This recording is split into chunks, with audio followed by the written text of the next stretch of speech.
Welcome everyone back to weekly weather updates, and in today's video you're going to have to get the latest from the live radar, run for the UKV, have a look at the precipitation and the temperature over the next 5 days.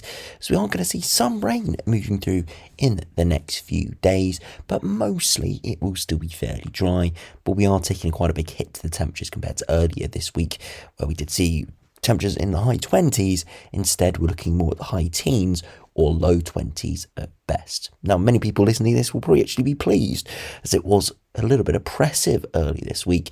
But for those out there who love the summer heat, unfortunately, we're not going to be seeing much of that throughout the next 5 days, and not going to see much of that for the first sort of perhaps week of July.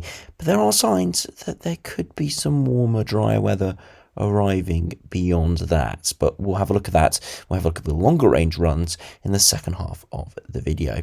So do remember, if you enjoy my videos, make sure you like and subscribe, and remember to follow me on Twitter as well. The link's in the description.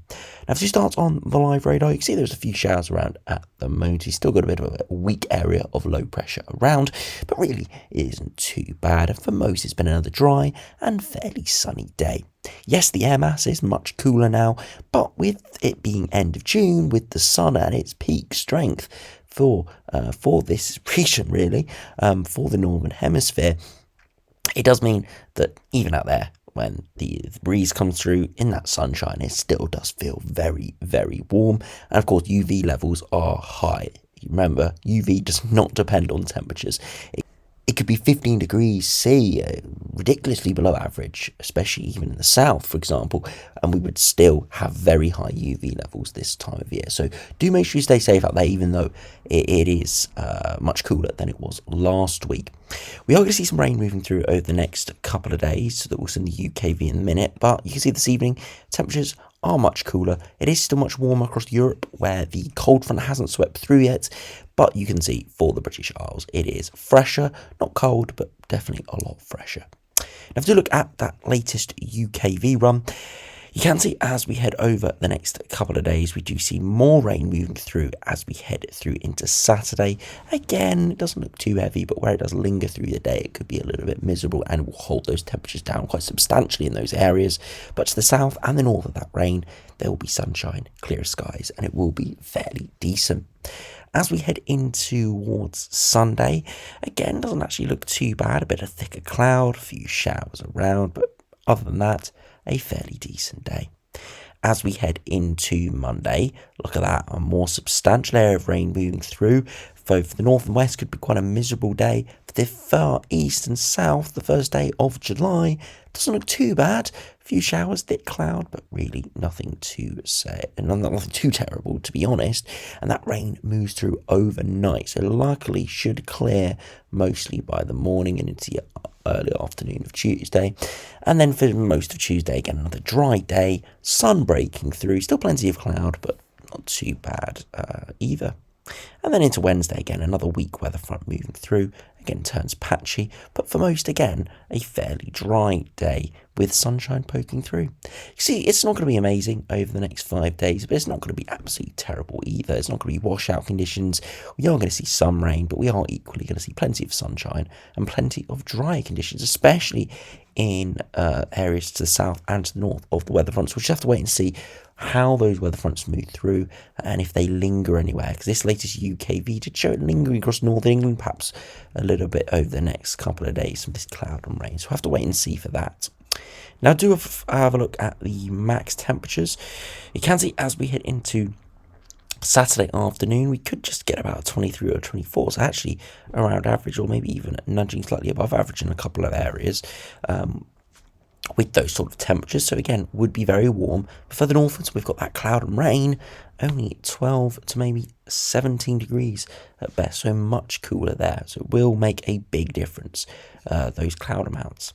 Into Sunday, similar conditions, but because that cloud and remnants of rain have cleared further southwards, most areas are actually going to be in the teens for Sunday. So that is a little bit below average. The far south coast holding on to a bit of sunshine, maybe 22 or 23.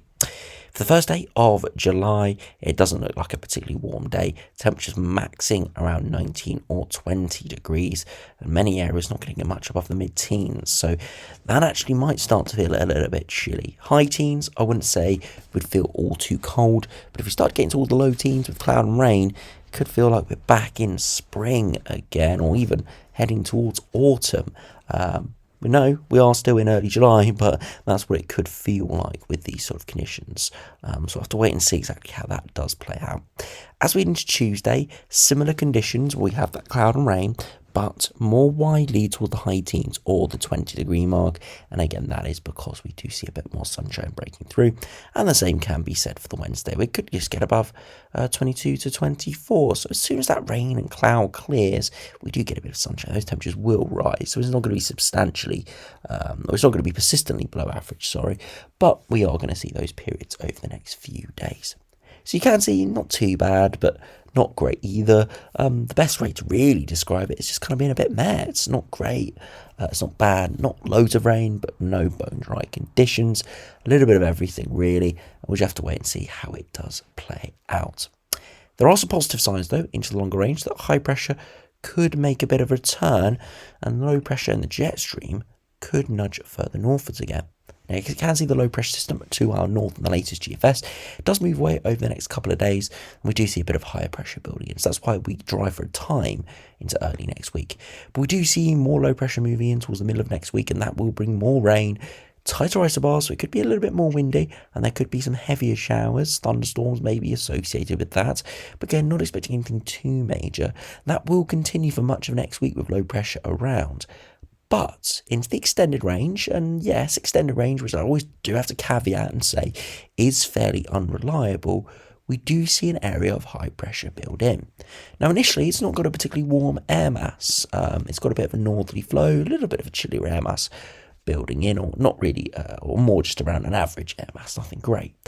But it's high pressure, it's middle of summer, so it would actually turn warm or even very warm. And if that high pressure kept going, wouldn't be surprised to see some of those darker reds and pinks heading our way. And that's what would happen typically during the summertime. We see these big areas of high pressure building in. So that's the first time for a couple of days we've seen this from the longer range runs here. So again, a positive sign that it could turn warmer and drier towards the middle of the month. We will have to wait and see what the next couple of days do hold, and just hopefully this isn't a blip of a run, but it is looking positive, at least from this latest GFS, or something a bit better as we head into the middle third of the month. Now, if you compare to the GM, only get out to day 10, so we'll have to compare out to that period. You can see again low pressures moving in over the next few days, dominating a little bit more as we head into Friday. And then as we head towards day 10, we do see some higher pressure trying to nudge up from the south, but still a couple of these lows trapped. The jet stream is still waving, but there could be signs that it is starting to amplify the northwards, and that could allow a high pressure system to develop over the top of us. Again, tentative signs, kind of clutching at straws there, really, as we're trying to guess what's going to happen in the following days, just from the overall pattern we're seeing. But it doesn't look terrible, but it doesn't look particularly great either. No signs of big high pressure at this stage, and you can see the air masses are much cooler to the south. Again, symbolic of high pressure cells not really getting going over much of Central Europe either. You can see this from the temperature deviation. It's not massively above average. Again, oscillating above and below average by a few degrees, but no real reds or darker reds, as much of that warm air is remaining across Africa or well out to our east. So it's not like it's just going to be these average to below average conditions just for the UK. It looks like much of Northern and Western Europe isn't going to be particularly warm or hot. Again, it is moderated because not particularly warm or hot for Spain this time of year. It's probably around the mid-20s, but for the UK, more around the mid-teens. Now, if you look at the latest ECMWF, again, some higher pressure over the next few days, but equally low pressure returning next week. And then as we head towards day 10, again, those low pressures retreating slightly further northwards. Not far enough northwards to say definitely high pressure is going to build in, but retreating northwards and showing high pressure trying to nudge up from the Azores and from Spain and the Mediterranean. You can see upper air temperatures aren't particularly warm, but you can see the darker reds and pinks are starting to move further northwards. You can just see generally starting to shift slightly further towards us. Again, it's inevitable. We're heading towards peak summer, sort of middle of July is when those upper air temperatures are at their strongest. But you can see slowly wafting more towards Europe, so we'll have to wait and see.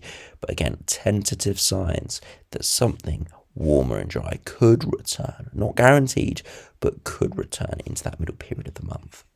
Now, if you look at the latest ensembles, you can see the kind of below average stretch looks pretty locked in now for the first week or so of July.